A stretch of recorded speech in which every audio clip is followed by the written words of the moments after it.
Blade Runner 2049. I wanted to do a review of this because this movie weirdly kind of snuck up on me. Like, I kept forgetting it was coming out. Then I saw it with a friend, actually a friend and a friend of a friend, and I want to talk about it. All cards on the table, full disclosure, I thought this movie was amazing. Even the parts of it that I didn't necessarily love, I could appreciate. Like, everything I thought was great. I loved quite a lot of it. Those films, it's an official, very good film. As opposed to the original Blade Runner, which, when it first came out, didn't do very well. It wasn't until it kind of got a cult following later on, and call me a cultist, I actually really liked it when it came out forever freaking ago. Or when I saw it. God, how old was I when that movie came out? Whatever. What I'm saying is this is a very good film, and I want to talk about a couple points of it just briefly, and then review it, and then go about my merry winsome way. Move on with life. Obvious things about this film. It has to be said. This movie's gorgeous. And not just gorgeous. It's gorgeous, gorgeous. It's really gorgeous. I can't stress that enough. I know for some films, it's kind of the technology, the filmmaking, and so on has gotten to such a point where, of course, it's gorgeous. It had better be. If it looks ugly, the bar has just been raised repeatedly too many times. At this point, the entrance level is quite high, and this movie exceeds it. I can't get over how good this movie looks in places. And when I say good, I mean in places hideous, but in a good way. It's the level of detail. I just remember one scene where they're in like an office hallway, and you just have guys spraying down the hallway, like not using brooms and shit like that, just like pressure sprayers, and everything looked natural and integrated. Everything looked right. Nothing looked awkward. The technology, the look of it is perfect. The way the offices and everything look perfect. Everything looked correct. I don't know how else to put that. It looks like the original Blade Runner 30 years in the future. That's how it looks. It's perfect in that respect. And not just the technology and the special effects. The actual film aspect of it. Like the camera work. There are a lot of interesting camera angles. A lot of the scenes are shot in an interesting or creative way, or a very innovative way. That's going from there, everything about this looks great. That no moment, not one frame that I'm aware of, doesn't look good. And it's not over the top good. And how to explain that? There are a lot of scenes where you don't see that much, where everything is super foggy or dusty, and you can't see the vast, incredible vistas of stuff. It's just you're stuck with looking at like a dusty wasteland sort of area. You can only see like a few feet away from the main character. Everything looks... the choices are very good. The stark contrast between big, ginormous, expansive super cities and tiny set pieces where you can just see this one room, and the detail in that one room is amazing. Like, it looks like a lived-in room, or it looks like a rundown this, that, or the other. Everything looks perfect. Audio is amazing. The choices for the music were not cliched. They were creative, interesting choices. This is kind of requires a bit of setup. A few years back, I started listening to music that had been slowed down, like stuff that's 800 to 1,000% slowed down. So like a 3-minute whatever it is now 30 minutes long, and it sounds super slowed down. I think, but I'm not sure, some of the music in this sounds like that to me. And I know that's been done in movies before. I know they did that in Inception, where that weird wah-wah thing at the beginning is actually a few notes of some song that I think appears in the movie, I'm not sure. But it's just slowed down 27 times because Inception, that was a thing. Like, time is slowed down when you're multiple levels of whatever the fuck. So, but the weird-ass music is meant to be very clearly a contrast to the scenes and the setting and the action. Like, it's not fast paced, the first Matrix movie where we have, like, My Chemical Romance or someone like that. It's not fast paced, it's not rock music, it's slow, alien sounding music, which occasionally felt like the movie was trying to kill me by destroying my organs with ultra low frequency sound waves, which was awesome, sort of, so to speak. It was neat. It was a neat experience. Good choices all around, artistic choices everywhere. To go into this is a long ass movie. I mean, this is a very long film, and there's a reason for that. It's because some movies will use this thing where there's a thing going on and we need to explain, we need a setup for it. This movie has a lot of things that need a setup. It uses its 3 hours pretty well. Like, it does. I mean, this is going to be so spoiler free, but at the same time, it's like, it needed a lot of setup, and it did a lot of setup, a lot of exposition. You get the feel of things. So to do that properly, it spent an awful lot of time getting you to feel what this character is feeling, what this situation is like, what this situation over here is like, what this event does, and so on and so forth. But that said, it's slow going. It is not a.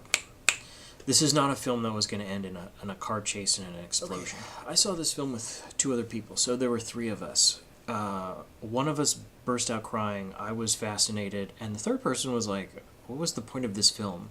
Like, literally, what was the point of this film?" Fair enough, actually. That's worth mentioning.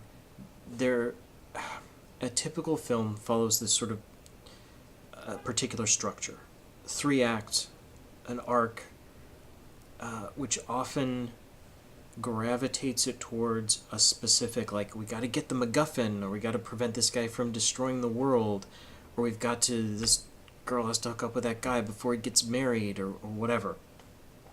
There's a specific thing being pursued, and there's a time crunch for whatever reason to get that thing, creating the tension. It's a good mechanism for creating it. This film, this felt more like a Philip K. Dick novel than the first movie did. Much, much more. Well enough, it's based on a Philip K. Dick novel. The point of this film is not to get the MacGuffin, save the world, or do the thing. The point of this film is to make you think about things and make you sad and depressed. It's... and it does a very good job of this. In a Philip K. Dick novel, generally the characters are older than they're presented in the movies based on the Philip K. Dick novels. They tend to be like old, depressed, run down by life guys who things are not going well for. And then we're presented with a weird idea or concept, but that concept is presented as normal, like replicants are all over the place. And then we spend the rest of the time challenging those ideas and assumptions that you made regarding the thing because you were told to have these assumptions, and that's the rest of the film, or the book rather, and that's how this film plays out. It's like, here's a bunch of assumptions, now we're going to challenge all of them. The number of times in this film someone said, "Is this real?" It's like 100. It happens constantly. Once again, no spoilers, but there's real people who hang out with less real people who hangs out with a less real person, all the while questioning the reality of things they've experienced and know. Like, there are a lot of things they know that are not real, but then what is real? What is it to be human? And so on. It's a lot of the ideas that the first movie was supposed to bring up. What does it mean to be human? What is it to be real? In the first movie, Rutger Hauer's character, is he a real person? Is he alive?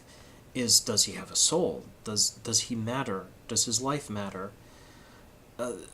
This movie does that better. It does it much better, actually, than the first one. So that part is done better. I mean, if you even remotely like the original Blade Runner, you should go see this. If you like Blade Runner, you will love. I can see you really liking this movie. I can't see anything in this film that would make you say, I like the original Blade Runner. Fuck this film. There's nothing like that in my mind. I'm probably wrong, but I don't think I am. It's kind of, I do these reviews where it's, what are the odds you'll see this movie and not like it? Like, if you're the sort of person who would end up seeing this movie, obviously if you're someone who hates science fiction and you're not going to see it anyway, then I'm not going to care about how you feel about it, because you're going to feel about it negatively. What I mean is to say, what are the odds that you're a kind of person who could very well end up in the movie theater watching this movie? What are the odds you're going to see it and go, I wasted my money, I shouldn't have seen this? Here's the thing. Like I said, 1 in 3 of us didn't care for this film very much. Like, appreciated it, but was like, it's a long movie. It uses its time well, but it is slow paced. It builds up to everything. It doesn't have, no one's walking away from an explosion in slow motion. It was never, that's never on the table. The whole thing is sad and depressed. This movie is made to make you think about certain things and to make you feel certain things, mostly depressed and sad. Understand that if you're going in. But I saw actually someone not responding well to that, and I get why. It doesn't have a typical hero's journey type thing. It doesn't. I guess with the Ryan Gosling character, kinda, sorta, but there's a lot that deviates from a standard film, and I like that a lot. The depressing, horrible slog, the technology. I would love to live in this world, despite the fact this world looks terrible, but gloriously terrible. But I could see other people responding very negatively, so I'm actually going to say 1 in 4. I think there's a 1 in 4 chance that you will see this and just be like, this was too long, or this was too slow, or, like I said, one people I was with was like, what is the point of this? Because it doesn't have a clear, we did the thing that saved the thing, or we got the golden monkey skull, or whatever the hell it is, or we stopped the Nazis. There's nothing like that. There is a little, but it's not, the story's almost incidental. Like I said, it's just there to make the characters think about certain things, and make you, the audience, think and feel certain ways. And it does a unbelievable job of that. Second part, would I see this movie again? Yes, but this is a long, slow, depressing film.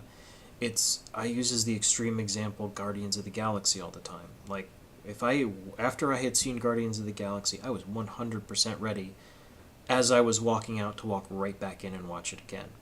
This film, that was not the case, because it is a long, slow, thoughtful, depressing film. I will see it again. I'll probably see it in the theater, and god damn is it worth seeing in the theater. Do see this in the theater, if just for the visuals. It's fantastic. But it's probably going to be like at least a week before I see it again, because it's a lot to take. It's some work. Some work involved. That's my review. I'm out.